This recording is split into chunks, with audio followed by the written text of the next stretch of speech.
Assalamualaikum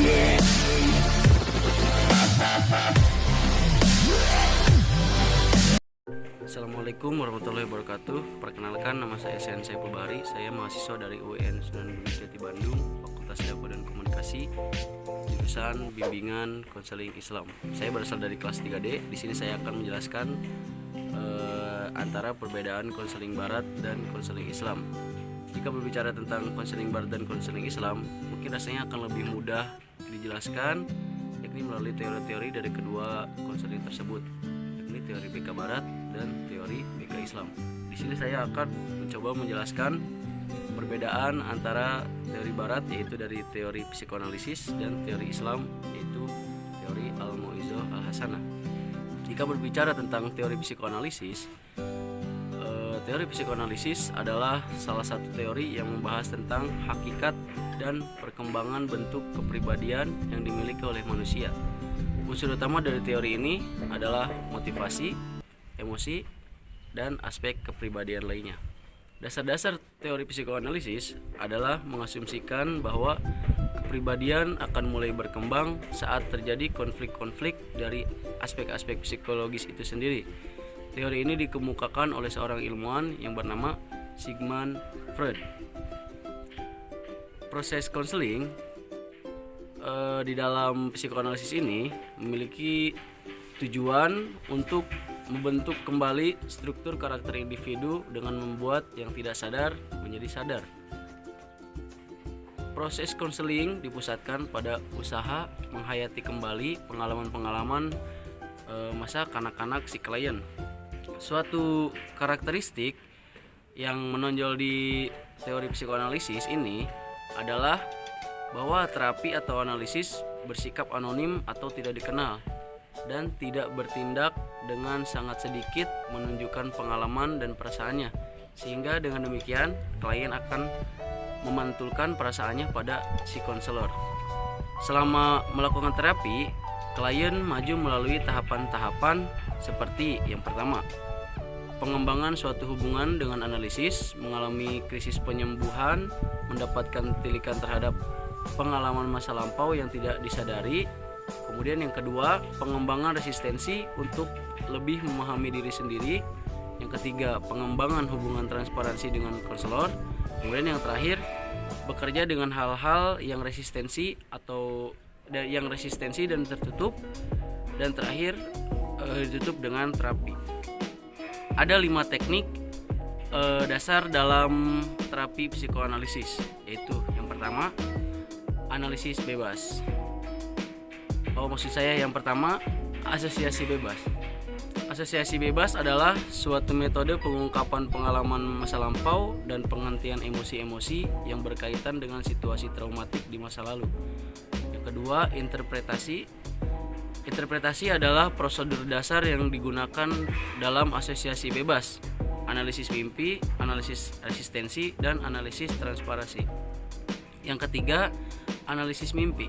Analisis mimpi merupakan prosedur yang penting untuk membuka hal-hal yang tidak disadari dan membantu klien untuk memperoleh tilikan kepada masalah-masalah yang belum terpecahkan.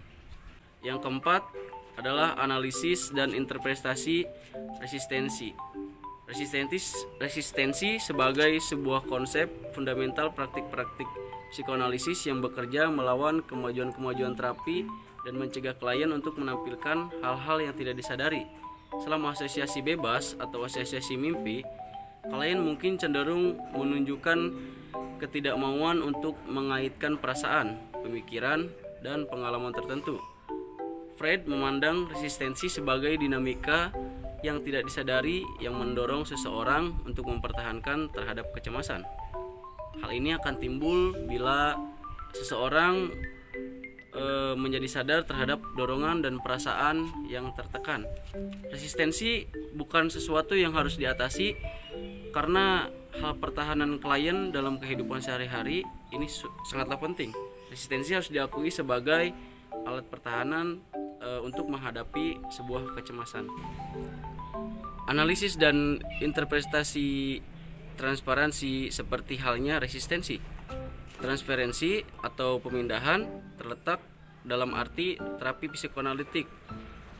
transparansi muncul dengan sendirinya dalam proses terapik pada saat dimana terselesaikan sebuah masalah dengan orang lain, menyebabkan dia mengubah masa kini dan mereaksi kepada analisis yang dia lakukan kepada ibunya atau ayahnya.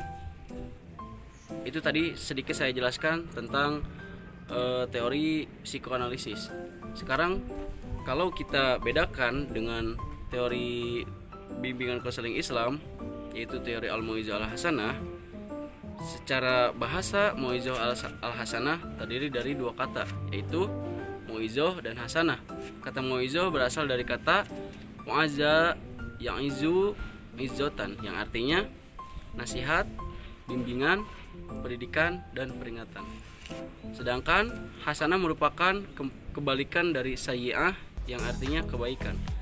Secara istilah, menurut Imam Abdullah bin Ahmad An-Nasafi yang dikutip oleh Haji Hasanuddin, Al-Mau'izah Al-Hasanah adalah perkataan-perkataan yang tidak tersembunyi bagi mereka, bahwa engkau memberikan nasihat dan menghendaki manfaat kepada mereka atau dengan Al-Quran. Sedangkan teori Mau'izah Al-Hasanah dalam proses konselingnya mengacu pada beberapa hal, yakni yang pertama, yaitu dengan cara mengambil pelajaran-pelajaran atau itibar-itibar dari perjalanan kehidupan para nabi, para rasul, dan para aulia Allah. Kemudian yang kedua, bagaimana Allah membimbing dan mengarahkan cara berpikir agar berperasaan, cara berperilaku, serta menanggulangi berbagai problematika kehidupan. Kemudian yang ketiga, bagaimana cara mereka membangun ketaatan dan ketakwaan kepadanya, bagaimana cara mereka mengembangkan eksistensi diri dan menemukan jati diri serta citra dirinya. Kemudian yang keempat, bagaimana mereka melepaskan diri dari hal-hal yang dapat menghancurkan mental, spiritual, dan moral mereka. Konselor harus menguasai dengan baik sejarah, riwayat, serta perjuangan orang-orang agung seperti kekasih-kekasih Allah, terkhusus sejarah tentang Rasulullah Shallallahu Alaihi Wasallam. Kemudian yang kelima, pelajarannya yang dapat diambil dari Allah dan Rasulnya. Pelajaran itu membantu konseli untuk menyelesaikan atau menanggulangi problem yang sedang dihadapinya. Yang harus diingat adalah konselor harus benar-benar menguasai materi yang mengandung pelajaran-pelajaran yang sangat bermanfaat bagi konseli.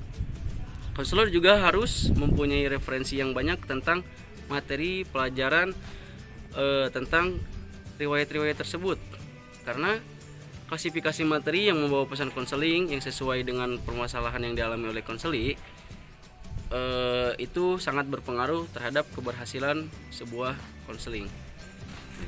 Jika berbicara tentang perbedaan antara dua teori ini, yaitu teori psikoanalisis dan teori Al-Mau'izah Al-Hasanah, di sini kita dapat membedakan menjadi dua hal. Yang pertama, pada umumnya proses bimbingan konseling psikoanalisis atau pada umumnya konseling barat, proses layanan konselingnya tidak dihubungkan dengan Tuhan maupun ajaran agama. Maka layanan konseling barat ini dianggap sebagai hal yang semata-mata adalah sebuah masalah keduniawian. Sedangkan dalam konseling Islam menganjurkan aktivitas layanan konseling itu harus dibarengi dengan suatu ibadah kepada Allah Subhanahu wa taala, yaitu sebagai suatu bantuan kepada orang lain, termasuk layanan konseling. Dalam ajaran Islam dihitung sebagai salah satu sedekah. Kemudian yang kedua, perbedaan antara konseling Islam dan barat, yaitu dari konsep layanan konseling barat yang hanya didasarkan atas pikiran rasional manusia saja. Semua teori konseling yang ada hanyalah didasarkan atas pengalaman-pengalaman masa lalu. Sedangkan konsep konseling Islam didasarkan atas selain dengan hal pemikiran manusia, juga disandarkan dengan Al-Quran, hadis, kemudian as-sunnah, serta pelajaran-pelajaran hidup yang dapat kita ambil dari para sahabat-sahabat Nabi serta dari pengalaman-pengalaman mereka. Mungkin cukup sekian apa yang dapat saya sampaikan. Kurang lebihnya mohon maaf. Wassalamualaikum warahmatullahi wabarakatuh.